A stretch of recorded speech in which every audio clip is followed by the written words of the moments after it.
Hey everybody, welcome back to The Imperfect Empath. I'm Stephanie Johnson, a Texas licensed professional counselor associate, as well as a Texas licensed professional school counselor. And today I was having some thoughts about celebrating the new year. I am not the one for, new year, new me type of mantras. It just never resonated with me just because I've always felt like I function on a completely different cycle, not necessarily the calendar year. So, I do have times and moments where I am kind of going inward and working through some things and then kind of reemerging, a different version of myself. But I don't do that necessarily, you know, January to January. Like it happens, yeah, different times. Actually, to be honest, it's about closer to my birthday. Around my birthday, I am a November Scorpio baby. Say what you want, and it's probably all true. But yeah, I kind of go through a whole rebirth around that time. So, but anyway, all that to say, I wanted to take a moment and share with you a few things about how I plan on just starting now, just wanting to be a more authentic version of myself, which I admittedly have not always been.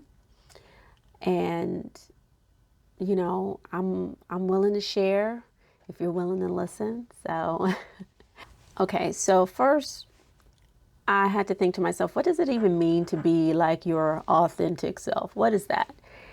And I can't speak for anyone else, but for me, being my authentic self means really just kind of leaning to those parts of me that I saw as defective, that I saw as bad. I am not inherently a bad person. And some of the things that I'm going to share, I'll be honest, it for me, it was a series of experiences and conversations with different people in my youth and even in my adult life that led me to believe that these things about myself were inherently wrong, that they were bad, and that I either needed to try to correct it, or I needed to lessen it, or I needed to do some other thing to offset that part of who I am. And a part of my rebirthing that has been happening, again, really since November, has been kind of stepping into my truth. And that means embracing who I am, flaws and all, and not trying to hide and not trying to diminish, especially when I'm not intentionally trying to harm others. It's different if you're doing things that are harmful to other people intentionally. But, this is just me. This is just who I am. Maybe it's an inconvenience for some, maybe it's an annoyance for others, but that's really none of my business. I'm not for everyone. I'm definitely an acquired taste. and I'm okay with that. I'm finally becoming okay with that. So let's get into it. So one of the first things that came up for me was how sensitive I am. Ever since I was a kid, I always was told how sensitive I am. Oh, you're tenderhearted, you're soft-hearted, just the kid that seems to cry so easily or crying all the time or just super emotional. And I really rejected that. And in doing so, it kind of made me almost emotionless, I'll say, because I was feeling all the things all the time and expressing it was frowned upon. So I just deadened that side of me. I was still feeling the feelings, but I got really good at being stoic and not letting on to what was really happening.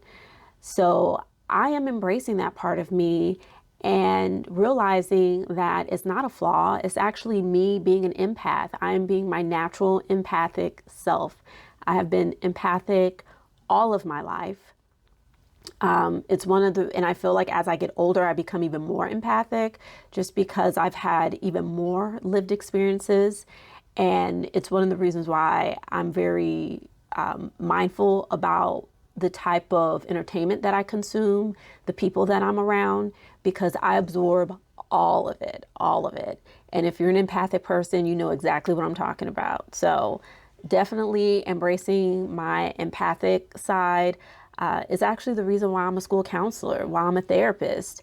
You know, something that was always seen as a negative has actually been very much a positive in my life, in kind of in a hidden way, but not hidden, but you know what I mean. Okay, what else?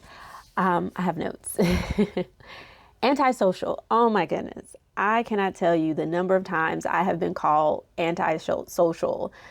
I have always been a social person. Actually, I got in trouble a lot in school for being too talkative. Yes, I was that kid. I would finish my work and talk to all the other kids because I was bored and then distract them from doing their work. Well, I am not antisocial, but I do desire meaningful, genuine connections. And I don't feel like I can get that through mass communication. I'm very particular about the people that I talk to, that I engage with. Again, being the empathic person that I am, I can't take on everyone and what they're dealing with and what they're going through, because that's typically what ends up happening. And so I trade in quantity for quality. And as I've gotten older, again, I feel like that's become even more pronounced. I have probably 4 besties, right? And not including family, not including, my siblings, but yeah, four close friends. And out of the 4, there's probably 2 that I talk to on a pretty regular basis. And I like it that way. I prefer it that way. It helps me. It's healthy for me. I don't know what it means for everybody else, but I, again, take meaningful, genuine connections, as minimal as that might be, over having frivolous, kind of surface level connections with a ton of people. That's just what I prefer. I have been called aloof before. Like, oh, you seem disengaged. You seem like you're not connected. You're not here. I am a person, again, I've already mentioned this. I feel deeply. And when I am in pain, when I'm overwhelmed, anything that requires processing, I go inward. I do. And again, I don't know what that means for everybody else, but for me, that is my safe place. I don't do it as a way to cause harm to other people. I'm not shutting down. I'm not closing myself off. I'm not stonewalling. I am simply taking time to myself to heal myself. Yes, there are people that I'm connected to that help me through that healing process. But for me, it's very internal. I need time to reflect and examine my own thoughts and my own feelings. It helps to ground me. It helps me to recharge my emotional batteries. And I can't do that around a lot of people. I can't do that when I'm constantly having to engage. So yeah, I break away, physically and emotionally. And then I do my own work. I do that. And, I call upon those who are able to help me through that process. If you're not someone that I call upon for that, don't take that personal. That's just a part of my process. Again, embracing who I am authentically. Being rigid. I have been accused of being boring, being too predictable, being a bit of a square.